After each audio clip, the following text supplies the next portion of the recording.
Okay, another update on the Spitfire here. Trying to get the carb dialed in. I think I was running Pig Rich when I got it. It's a Holley. The ID number is 7448-1. So it's a 350 CFM 2 barrel. I think it's considered a 2300 series. From what I know, and I'll assume and say it's pretty safe, the stock 2.3. This thing was jetted when I got it at 61 jets, both sides obviously, and a 4.5 power valve, and it was just really rich, really rich. Couldn't really get a smooth run out of it ever. So I did a little digging online, some research, and got some intel from a local old school guy that builds cars, drag races, whatever. A lot more avid carburetor guy than me. So 61 primaries, 4.5 power valve. He says, well, the first thing I read is that I need to restrict the power valve passages. They're called PVCRs or PCVRs. Some people say stick some guitar string in there, and try to reduce the passage sizes from about 57 thou to 17. It's quite a reduction. I had some different guitar string sizes here that I was playing around with that we just happen to have laying around, and I not really any improvement. I don't know. It didn't seem to be doing much. So I talked to the carb guy, and he says, go ahead and remove the power valve completely. There's a power valve block off that Holley sells. This is the power valve that was in the vehicle.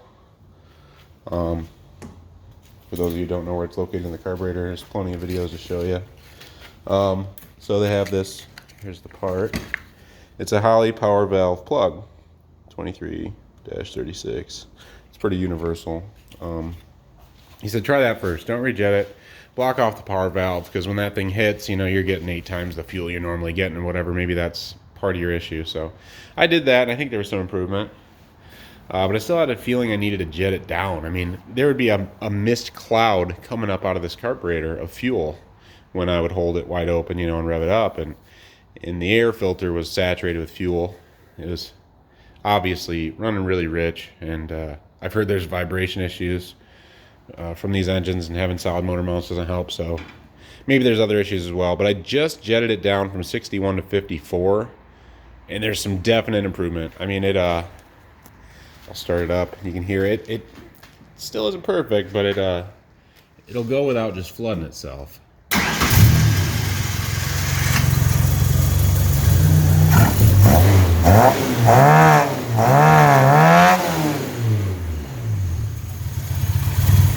Now you can hear there's a slight bog still. I checked the timing. I was shooting for like 35 total advance, and had to bring my base timing down from 10 to 5 to get 35 total, and that was with the vacuum advance disconnected.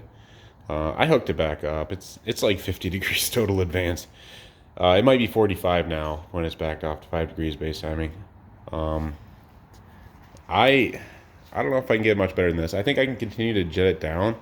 It's just hard for me to differentiate, not being a pro, between lean and rich. I mean, I know it was rich before, we're going in the right direction, but that kind of wow at higher RPM, I don't know if it's a fuel mixture issue. I don't know if it's still just a little bit rich, or if it's gone the other way and it's a little bit lean. It's really hard to differentiate between, bogging just too much fuel and starving not quite getting enough for me. I've been lucky in most instances in my life where I have a carburetor. I can either just rebuild it to stock spec or just replace it. Did that on the 68 vet, worked like a charm. With this engine, this carburetor wasn't necessarily intended for it, so I don't know that there is a stock spec per se. It's using a turbo coupe lower intake, which would be for EFI, with an adapter for a 2-barrel. Vacuum leaks are still potentially maybe an issue. Getting 18 inches of mercury at idle, so it's not, I don't know, it's not terrible, it's not out of line, but still a little tuning to go. Still debating on which direction to go with it. I really haven't done much with it. I did just take it on a trip down the road, just sorting out the carburetor. One difficult thing is the fact that this has got a 391 rear gear, and I don't know what the stock gearing was in the Spitfire transmission, but this thing's got a 3.64 first because of the Pinto tranny. The Pinto probably would have had a 3-to-1 open diff. It's got a 391 open diff. So first gear's stupid. second gear is stupid, and third gear is still pretty dumb. And when I say stupid, I mean in terms of traction with these 155 8013s and an open diff. I mean, it just, first gear pretty much just boils the tire, wet or dry. If it's wet, second gear, you cannot go full throttle.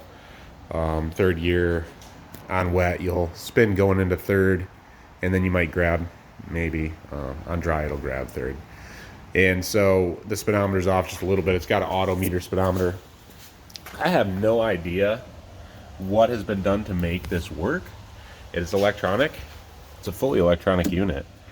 I have no idea. I don't know what adapter's been put on this thing to the transmission to make that work. It's not calibrated properly. I checked with GPS, 40 miles per hour. I think it's about 52. So all this time going 40, I was actually going almost 55, and 45 is approaching 60. So I've never had it above 60. It's terrifying. The drive shaft isn't perfectly made. The solid motor mounts rattle like a bastard, and it doesn't run right. So it's pretty scary. It will boogie to 50. I think the fuel issues in fourth gear and stuff kind of hinder the 60. I mean, on paper, this thing should run somewhere in the 15s in the quarter, just like it sits at this weight, 1,650 pounds or so with 90 horsepower and the torque it has with traction. But I don't see it. I don't see this thing hitting, 90 miles an hour in the quarter at all. I mean, maybe high 70s. I don't know. It just by seat of the pants doesn't feel like it. So I know it's still a little off, but 0 to 50 at boogies. I mean, it probably does 0 to 50 in I don't know, 6 or 7 seconds, I guess. Which, for what it is, comparably, the stock Spitfire did 0 to 60 in 16 and a half. So it's still a powerhouse, relatively speaking. Anyhow, purpose of this video, just kind of updating on that. Really don't know where to go from here. I guess I'm going to try to go a couple jet sizes down and see what happens, and see if the bog I have now improves or gets worse, and then I'll know, I guess, if I'm lean or rich. And I did change the spark plugs. I don't know if I noted that in the other videos. I still haven't even checked the cap and rotor. I really should. Most of the stuff on this car is pretty fresh, but I should check that out. And I suppose, the fuel pump really should be checked. I should check fuel pressure, but I will at some point. I still haven't even done a compression test on the engine, so assuming the compression's good, I think I'll have it pretty square here soon. But all right, yeah, that's pretty much all that's going on with this hunk. Hunk of junk. Yep, it's a beautiful thing. It's a beautiful thing. All right, everybody, have fun.